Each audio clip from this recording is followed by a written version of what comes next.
We're all chasing happiness, right? But what if I told you that most of what we think will make us happy is, well, just plain wrong? Today, we're going to dive into the fascinating and honestly pretty counterintuitive science of well-being to find out what the research really says. So let's just jump right in with a thought experiment. With all our modern tech, all our comforts and conveniences, are we actually any happier than people were way back in the 1940s? I mean, really think about it. The answer might just surprise you. On paper, the answer seems like a total no-brainer. We've gone from a world with no central heating, no smartphones, to an age where we've got AC, endless streaming, and just incredible convenience at our fingertips. We have so much more comfort, more tech, and just more stuff than any other generation in history. But here's the twist, the real shocker. Despite all this amazing progress, study after study has found that our average level of happiness hasn't budged, not one bit. We're no happier today than we were decades ago. Now that is a paradox, and it's right at the heart of everything we're going to talk about. So here's our game plan for this explainer. We'll kick things off with that paradox. Then we'll look at the common traps we all fall into. We'll unpack the psychological reasons we get it so wrong, and then we get to the really good stuff, an empowering scientific finding, and finally, a real science-backed action plan for you. All right, let's dig a little deeper into this strange reality. How is it even possible? As our societies have gotten wealthier, healthier, more advanced, how could our collective happiness just flatline? This is what's known as the happiness paradox. And that paradox exists because, well, most of us are stuck in something researchers call the happiness trap. We spend our entire lives chasing things we are absolutely convinced will finally make us happy. But as we're about to see, the science tells a very, very different story.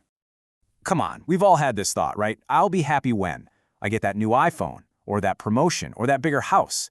We pin all our hopes for future happiness on hitting some goal or buying something. But there's a huge flaw in this logic. Because here's what actually happens.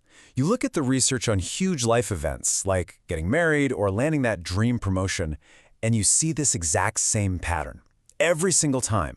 You get a definite spike in happiness, for sure, but give it about 2 years and you slide right back to where you started. That amazing thrill just fades, and it's like it barely happened. Okay, so what about the big one? Money. A huge, landmark study found that, yeah, earning more money does make you feel better about your life overall. But for your day-to-day happiness, how you actually feel moment to moment, it does surprisingly little once your basic needs are met. It's just not the magic bullet we all think it is. So, if chasing these big goals doesn't bring lasting happiness, why are our instincts so terrible? Well, it turns out our brains have these little hidden biases that are constantly pointing us in the wrong direction. Let's pull back the curtain and expose them. First up, one of the biggest happiness killers of all time, social comparison.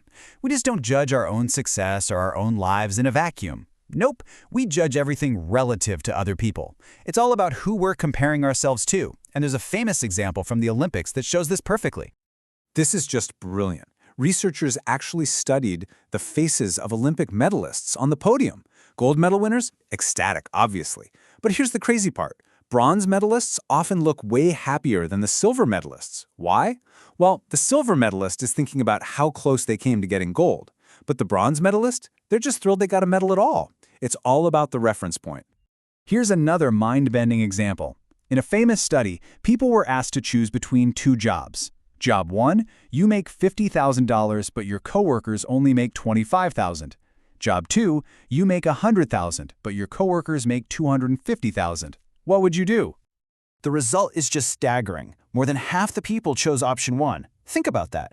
They would rather be poorer in absolute terms, as long as they were richer than the person at the next desk. That is the insane power of social comparison. Okay, the second big reason we get things wrong is something called hedonic adaptation.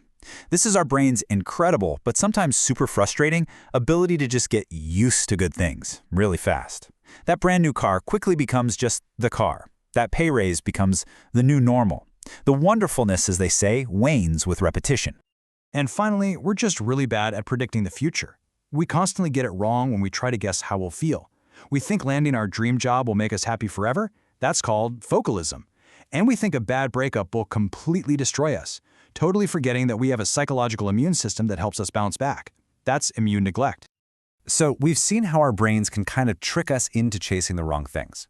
But this is where the story gets really, really hopeful. If our circumstances don't matter as much as we think, what can we control? Well, the answer is what I like to call the 40% solution. Okay, this is the real game changer. According to the amazing researcher Sonia Lyubomirsky, this is how our happiness breaks down. 50% is basically your genetic set point. And then a tiny 10%, just 10, is your life circumstances. All the stuff we fixate on, like how much money we make. But look at that last piece of the pie. A massive 40% of our happiness comes from our intentional activities and our mindset. This is where you have real power. And that brings us to our final and maybe most important section, a practical toolkit.